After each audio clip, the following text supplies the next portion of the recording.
হাওড়ার সাঁকরাইলে যে ঘটনা ঘটেছে, এক বিজেপি নেতার বাড়ি থেকে 40 কেজি গাঁজা উদ্ধার। আর সেই গাঁজা কাণ্ডে এবার নতুন টুইস্ট, তৃণমূল নয় দলের লোকই ফাঁসিয়েছে, এমনটাই অভিযোগ করছেন বিজেপির পঞ্চায়েত সদস্যের স্বামী।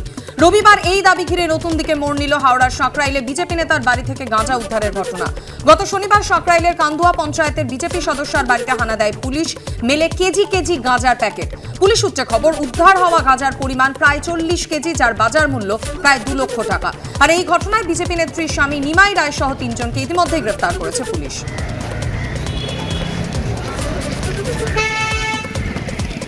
আমি তন্ময়বাবুর কাছে আসবো। তন্ময়বাবু, তৃণমূল কংগ্রেস বারবারই বলছে, রাজ্যের শাসক দল তারা বলছে জেনে শুনে এরকম লোককে আপনারা আপনাদের দলে নিয়েছেন, এবং যিনি ধরা পড়ছেন তিনি কিন্তু শাসক দল বা অন্য কোনো রাজনৈতিক দলের দিকে অভিযোগ করছেন না, বলছে তার দলের লোকজনই তাকে ফাঁসিয়ে দিয়েছে। দেখুন, আমাদের হচ্ছে একটা জাতীয়তাবাদীদের দল, আমরা হচ্ছে দেশকে ভালোবাসি, সুতরাং দেশের মধ্যে কোনো এমন কেউ অপরাধ করলে আমরা তার পাশে দাঁড়াই না, সে বিজেপির হলো আমরা দাঁড়াই না। এবং এক্ষেত্রে আপনারা দেখেছেন যে আমাদের নেতাদের বা আমাদের বিজেপির অবস্থান পরিষ্কার, যে তিনি যদি অন্যায় করেছেন, ক্রাইম করেছেন, আইন আনুক, ব্যবস্থা নিক পুলিশ, তাকে শাস্তি দিক।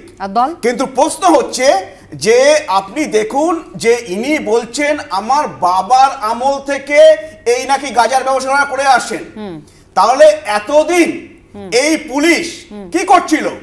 তারা কি ওখান থেকে ভাগ পাচ্ছিল? সেই জন্য তারা কিছু করেনি। আর আপনি যেটা বললেন যে বিজেপি ষড়যন্ত্র করেছে, উনি বলেছেন, কিন্তু এটা আমি ভেতরের ব্যাপার বলতে পারবো না। ঠিক যেভাবে সন্দেশখালীর ঘটনা প্রসঙ্গে আপনাদেরও 2019-এ 3 জন কর্মীর মৃত্যুর কথা মনে আসছে, ঠিক সেইভাবেই আপনাদের দলের কর্মী বলছেন বিজেপি জানতে পেরেছে তখন তাকে ধরিয়ে দিয়েছে, সেটা আমি যা বলতে পারবো না।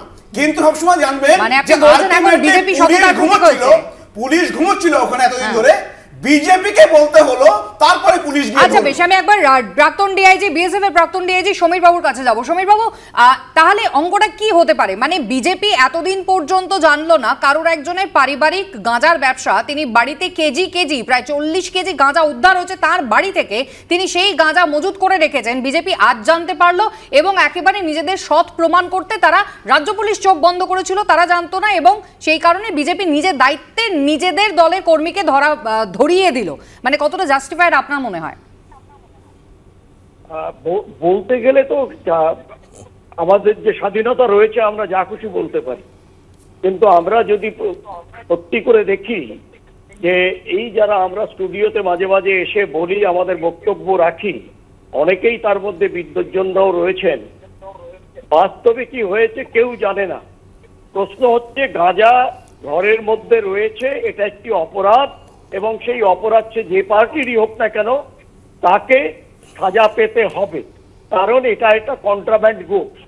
সেই জায়গাটায় যদি এরা করে থাকেন, বিজেপি বলছে যে আমরা জানি না, এটা আমার বিশ্বাস করতে একটুখানি দ্বিধা আসছে, বাধা আসছে, কেন এটা হতে পারে না। কারণ এর আগেও কিন্তু যদি মনে করো কয়েক বছর আগে কোনো একজন বড় পুলিশ অফিসারের গিয়ে তিনি যার ভাড়াটেরা ছিল তাদের ওখান থেকেও অনেক বোধহয় বেশ কিছু গাঁজা টাজা উদ্ধার হয়েছিল। সুতরাং এইগুলো সবসময় যে পুলিশের অনুমতি নিয়ে করছে কিনা আমি জানি না, তাহলে পুলিশ কেন সেন্সিটাইজ হবে না। কিন্তু আমার দুটো প্রশ্ন ছিল, তোমার আগে যেটা বলেছিলে আমি সুযোগ পাইনি বলার। একটা হচ্ছে যে 4 জন ধরা পড়েছে শেখ শাহজাহানের, একদম তাদের সাস্টেইনড ইন্টারোগেশন দরকার, মানে তাদের কোন রকম ভাবে এবং separately they should be interrogated sustain, এবং সেখানে যেন কোন রকম মাফি না হয়। আমি সাজেস্ট করছি না 3rd degree method, but interrogation has got many more method. Secondly, তুমি যেটা বলছো এনআইএ ইজ জেনারেলি এগেইনস্ট দা যারা আমাদের দেশের বিরুদ্ধে কাজ করছে তাদের জন্য দেওয়া হয়। যদি কেউ মনে করে থাকে, কারণ আমি অনেক কিছু আবদার করতে পারি, এনআইএ অ্যাক্ট কিন্তু সেটা প্রোভাইড করবে কিনা আমার সন্দেহ আছে। সেই জায়গায় আমার মনে হয় আমরা একে অপরের উপরে দোষারোপ না করে আমরা কিছু সামথিং, আমরা পজিটিভ কিছু আমরা সামনের দিকে দেখি। প্রত্যেক পার্টি যদি একে অপরের দোষারোপ করে তাতে আখেরে সমস্যার সমাধান কিছুই হয় না। একদমই। আমি আপনার কাছে আবারও আসবো, আমি স্টুডিওতে সমীর চট্টোপাধ্যায়ের কাছে আসবো। সমীরবাবু, তাহলে এই হাওড়ার সাঁকরাইলের ঘটনাটা কি হলো? মানে 40 কেজি বাড়িতে গাঁজা রয়েছে, রাজ্য পুলিশ কিছুই জানতে পারে না, লোকাল মানুষজন কিছুই জানতে পারে না, অথচ তার কিন্তু বংশাণু পরম্পরায় তিনি কিন্তু এই একেবারে পারিবারিক ব্যবসা চালিয়ে আসছেন। তন্ময়বাবু বিজেপির প্রতিনিধি হিসেবে বললো কোনো দুর্নীতি বা কিছুর সঙ্গে যুক্ত থাকলে বিজেপি তাকে প্রশ্রয় দেয় না, কিন্তু যাদেরকে দেয় হেমন্ত বিশ্ব শর্মা, অজিত পাওয়ার, নারায়ণ রানে, আবার কামিনী কাঞ্চনের কথা যিনি বলেছিলেন, যে তত্ত্ব সামনে নিয়ে এসেছিলেন, অনুপম হাজরা ওনাদেরই মানুষ, বিজেপিরই মানুষ, তিনি সুকান্ত সম্পর্কে কি দিচ্ছে কলকাতার রাজ্য পুলিশ এই গাঁজার হদিশটা পেল না কেন? বাড়িতে 40 কেজি গাঁজা রাখা তো খুব সহজ ব্যাপার নয়, এটা মাথায় রাখতে হবে। একটা কথা খুব পরিষ্কার না জানা দরকার, না সমীরদা আমি বলি, একটা কথা খুবই পরিষ্কার জানা দরকার, যে পুলিশ যা পেয়েছে তার সেই অনুযায়ী ব্যবস্থা তো নিতেই হবে, এখানে কোনো অন্য ব্যাপার নেই। দেখুন, উনি বলছেন যে বিজেপির নেতা ফাঁসিয়ে দিয়েছে, তাপস রায় বলছে আমার দলের নেতা ফাঁসিয়ে দিয়েছে, কেউ কিছু বোঝে না কে ফাঁসিয়ে দেয়। কিন্তু গুরুত্বপূর্ণ প্রশ্ন হচ্ছে, আপনারা দেখিয়েছেন, সবাই দেখিয়েছে বারবার, ওই যিনি এখন জেলে আছেন তিহার জেলে, বলতো পুলিশকে বলে গাঁজা কেস দিয়ে দে। এইটার মধ্যে দিয়ে আসলে গোটা পশ্চিমবাংলার আইনের শাসনকে লঘু করা হয়েছে রাজ্যের শাসক দলের পক্ষ থেকে, যে পুলিশকে বল গাঁজা কেস দিয়ে দিতে। এখানে তো গাঁজা কেস দেওয়ার যথেষ্ট ভ্যালিড রিজন ছিল। একদমই তাই। এইটা পুলিশ আগে দিল না কেন? আসলে কি তৃণমূলের কোনো নেতা নির্দেশ দেয়নি সেই কারণে? কারণ এই আগের কথাটা তো মনে পড়ে যাচ্ছে, তাই আমি বলছি যে বিজেপি। সুব্রতদার এই বক্তব্য থেকে আপনাদের একবার শুনিয়ে দেব ধৃত বিজেপি নেতা তিনি গ্রেফতার হওয়ার পর কি অভিযোগ করেছেন, এবং অন্যদিকে তার মন্তব্যের প্রেক্ষিতে বিজেপি নেতৃত্ব এবং তৃণমূলের কি বক্তব্য দেখুন। আমারই দলের লোক করেছে, তিনি টিএমসি করেনি। আমি চাই পুরো হাওড়া জেলাটা ছড়াক, আমি চাই। কেন, কোথা থেকে হয়েছে, কি হয়েছে সব আমি তো বুঝতে পারছি, আমার কাছে খবরে ছিল তোমাকে ফাঁসাবে। আমারই দলের লোক করেছে, তিনি টিএমসি করেনি। এনডিপিএস অ্যাক্টে পুলিশের যা যা করার পুলিশ ব্যবস্থা নেবে, দল পাশে দাঁড়াবে না। বিজেপি ওরকম পার্টি না, তাকে প্রমাণ দিতে হবে কে ফাঁসিয়েছে। দুটো তো হতে পারে না সত্যি, হয় উনি প্রথম কথাটা মানুক, না দ্বিতীয় কথাটা মানুক। বলছে ছোটবেলা থেকে গাঁজার ব্যবসা করি, তাহলে ওটা যদি সত্যি হয় তাহলে এমনি জেলে যাওয়া উচিত, তার জেলে যাওয়া উচিত। পুলিশ জানতো, সব থেকে বড় কথা, পুলিশ এতদিন তাহলে করেনি কেন? যে লোক গাঁজার ব্যবসা করে সেই লোককে বিজেপি পদ দেয় কি করে? বিজেপির পঞ্চায়েত সদস্য স্বামীর পারিবারিক ব্যবসা হচ্ছে গাঁজা ব্যবসা। পুলিশকে অনুরোধ করব যে এই সঙ্গে যাদের যাদের ছবি আছে তাদেরকে এই মামলায় ইনক্লুড করা হোক। বিজেপির সঙ্গে এই মাদক ব্যবসায়ীদের আত্মিক সম্পর্ক। তন্ময়বাবু, এই ভদ্রলোকের কি দল বদলের কোনো সম্ভাবনা ছিল নাকি, মানে যে কারণে ফাঁসিয়ে দিল বিজেপি? দেখুন, হচ্ছে পুলিশ গিয়েছে, গাঁজা উদ্ধার করেছে, এবং বিজেপি নাকি বলেছেন, বিজেপির কর্মীরা নাকি খবর দিয়েছে, এরকম একটা কথা আসছে। তো এর সাথে এরকম একজন মণ্ডলে একজন যিনি হচ্ছেন কিষাণ মোর্চার ভাইস প্রেসিডেন্ট এই নাকি হয়েছেন তিনি, এর সাথে কোনো হচ্ছে দল বদলেও বিজেপির কিছু হবে না, দলে থাকলেও বিজেপির কিছু হবে না। এবার দেখুন, আপনি দেখুন বিজেপি একটা সর্ববৃহৎ দল পৃথিবীর, এবং আমাদের এখানে পশ্চিমবঙ্গে প্রায় 1 কোটি সদস্য। আপনি বলতে পারেন যে কোনো রাজনৈতিক দলে কেউ যখন আসছে তখন তাকে ভেটিং করা হয়, যে তার খোঁজ খবর করা হয়, তার বাড়িতে কি হচ্ছে না হচ্ছে এই সমস্ত করে। বিজেপি করে তো এখন হচ্ছে কোন দলই ভোটে যখন দাঁড়িয়েছিলেন সম্পত্তির খতিয়ান দেখতে চাননি। দেখুন, কোন দলই সেটা হচ্ছে ইলেকশন কমিশন দেখে নেয় এবং সেই মতো হয়। তো এইটা আমি যেটা বলার চেষ্টা করছি যে আমাদের স্ট্যান্ডটা ক্লিয়ার করে দিয়েছি আমরা, যে পুলিশ ধরলে আইনানুগ ব্যবস্থা নেবে, আর দল তার পাশে থাকবেও না, দলের কোনো সম্পর্ক নেই এর সাথে। অপরাধের কোনো রং হয় না, অপরাধীর কোনো রং থাকা উচিত নয়, অপরাধীর রং থাকা উচিত নয় একদম। তাকে আড়াল করাও যেমন উচিত নয়, আবার বিপদে পড়লে তার পাশ থেকে সরে দাঁড়ানো সেটাও কিন্তু খুব একটা যোগ্য কাজ নয়। আমি শফিরবাবুর কাছে এই জায়গায় আসবো। রাজ্য পুলিশ এতদিন চোখ বন্ধ করেছিল সেটা ঠিক আছে, কিন্তু পারিবারিক ব্যবসা যার বংশ পরম্পরায় যিনি তার ব্যবসা চালিয়ে যাচ্ছেন যাচ্ছিলেন, তার স্ত্রী পঞ্চায়েতের সদস্যা, তার পরিবার থেকে একজন যখন ভোটে দাঁড়ালেন, জিতলেন, দায়িত্বে রয়েছেন জনপ্রতিনিধি, তারপরও কিন্তু বিজেপি কিছু জানতো না। না, বিজেপি সব জেনেই এই সমস্ত গুলোকে নিয়েছে, কারণ ওরা জানে ওদের দলের ভেতরে সাংগঠনিক শক্তি এবং রাজনৈতিক একবারে অত্যন্ত খারাপ, আতঙ্কিত। স্বাভাবিকভাবে যাকে পাবে ওরা তাকে নিয়ে নেবে। তাদের কোনো ব্যাকগ্রাউন্ড ওরা দেখার প্রয়োজনই মনে করছে না। ওরা একবার জয় শ্রীরাম বললে আজকে বিজেপির যে অবস্থা তার প্রমাণ কিন্তু উত্তরবঙ্গের ধূপগুড়ি নির্বাচন প্রমাণ করে। তৃণমূল কংগ্রেস সকলকে ব্যাকগ্রাউন্ড চেক করে নেয় তো? না, আমাদের মধ্যে যে বেনজল নেই তা আমি অস্বীকার করছি না। তাই না থাকলে শাহজাহানের মতন মানুষকে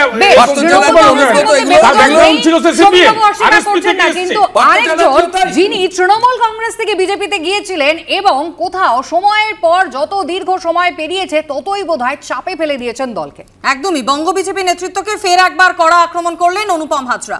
2019 সালে বিজেপির অসময়ে এসেছিলাম, নারদ সারদার নাম নেই, ইডি সিবিআই থেকে বাঁচতে বিজেপিতে আসিনি। একজন অধ্যাপকের সঙ্গে আর 5টা চোর চিটিংবাজ রাজনীতিকের ফারাক আছে। আয়কর, ইডি, সিবিআই যে কোনো সময় আমার বাড়িতে তল্লাশি করতেই পারে। আর কি বলছেন অনুপম হাজরা, দেখুন। ইন্ডিয়ান পলিটিক্সে অন্তত যারা একটু বেশি শিক্ষিত তারা আবার মাইনরিটি, ভিড় বেশি অশিক্ষিতদের, যার জন্য চোর চিটিংবাজদেরও ভিড় বেশি। 2.5 বছর অসুস্থ থাকার পরে 2 মাস 2.5 মাসের জন্য মাঠে নেমেছিলাম, তাতেই চোর চামারদের অবস্থা খারাপ করে দিয়েছিলাম। টানা মাঠে থাকলে কি হয় বুঝতে পারছো ভাই? তো সবার হাটের হাড়ি ভেঙে গেলে মুশকিল আছে। বঞ্চিতদের জন্য মাঠে নেমেছিলাম, এখন হয়তো পার্টির মনে হয়েছে বঞ্চিতদের মাঠে নামানোর দরকার নেই,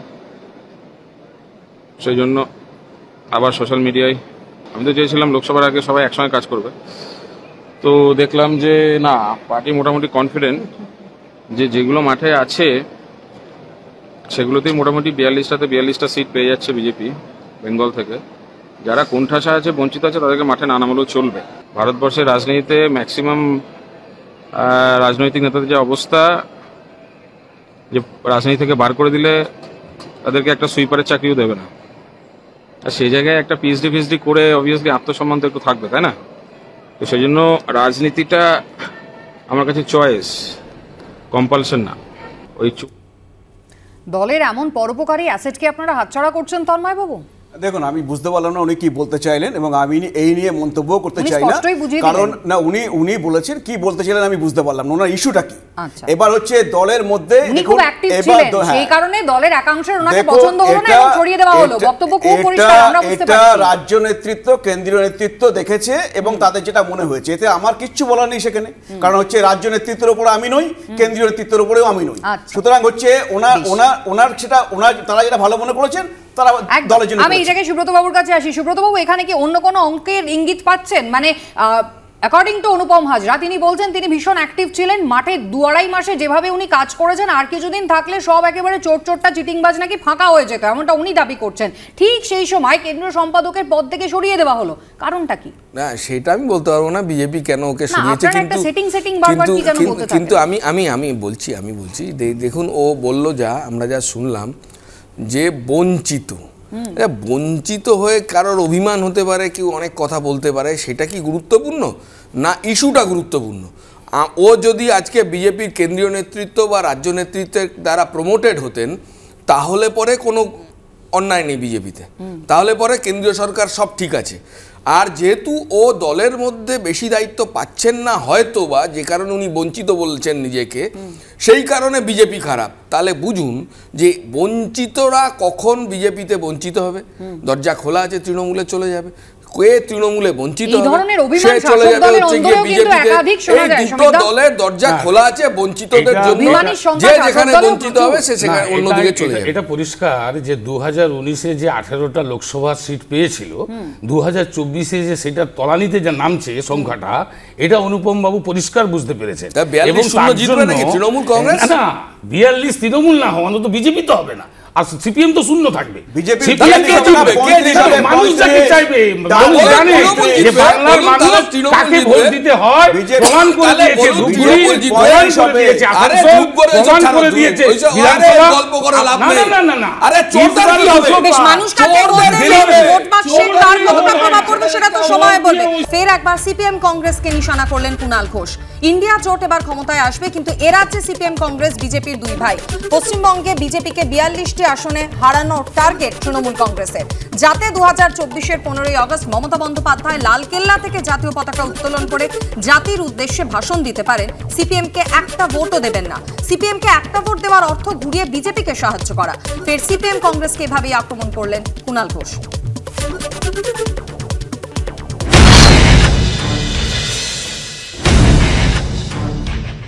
ইন্ডিয়া জোট হয়েছে, ইন্ডিয়া জোট এবার ক্ষমতায় আসবে, কিন্তু এই রাজ্যে বিজেপির দুই ভাই সিপিএম আর অধীর চৌধুরীর কংগ্রেস আই।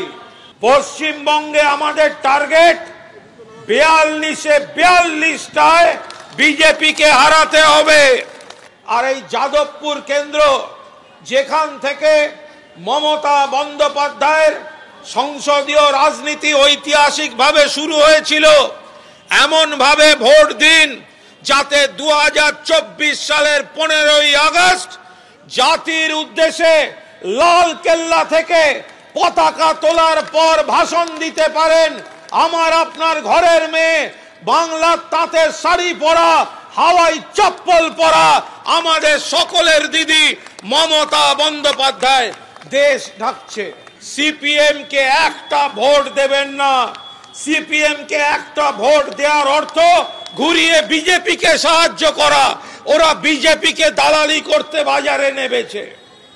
সিপিএম এর কাজ তৃণমূলকে ডিস্টার্ব করা। সিপিএম বিজেপির বিরুদ্ধে লড়ছে না, বিজেপির বিরুদ্ধে লড়ছে শুধুমাত্র তৃণমূল কংগ্রেস।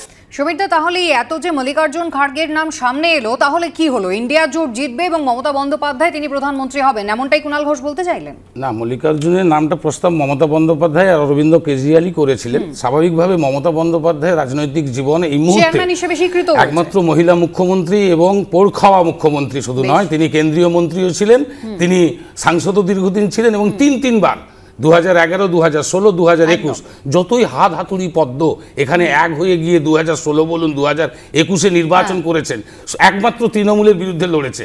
যে দলের রাজনৈতিক এটাই নেই, তারা কংগ্রেসের সাথে হাত মিলিয়েছে সিপিএম এর সাথে, যাদের 55,000 খুন।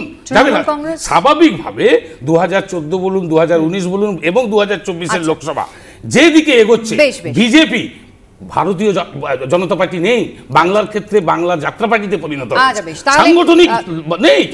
তাহলে মানে এখনো পর্যন্ত সেই 2014-এ প্রধানমন্ত্রী হয়েছেন নরেন্দ্র মোদী এবং এই 2024-এর ভোট 10 বছর পরেও এ রাজ্যের ক্ষেত্রে এখনো পর্যন্ত সেই বামেদের ভোটের উপরেই আপনাদের নির্ভর করতে হয়। কুণাল ঘোষ তো সেরকমই বলছেন, মানে এখনো নিজেদের সংগঠন নিজেদের ভোট তৈরি হয়নি।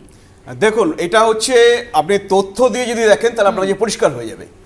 তো প্রথম কথা হচ্ছে উনি চাইছেন যে এই বাম কংগ্রেস এদের সাথে সিট শেয়ারিং না হোক, আলাদা আলাদা করে লড়ুক, যাতে বিরোধী ভোটটা ভাগ করা যায়। আপনি দেখবেন অতি সাম্প্রতিক কালে, আমি বলে দিই, অতি একদমই নয়, এই জন্য অতি সাম্প্রতিক কালে দেখুন ধূপগুড়িতে যে নির্বাচনটা হলো, ধূপগুড়িতে তৃণমূল জিতলো 4000 ভোটে আর বিজেপি হারলো 4000 ভোটে, আর বাম কংগ্রেস জোট পেল 13,000 ভোট। তাহলে এই বাম কংগ্রেস তৃণমূল যদি এক হয়ে যেত তাহলে দেখা যেত হয়তো পুরো জিনিসটা হারতো, কিছু ভোট বিজেপিতে চলে আসতো। কারণ হচ্ছে এটা হচ্ছে বিরোধী ভোট মনে রাখবেন, যে যারা হচ্ছে তৃণমূলকে চায় না।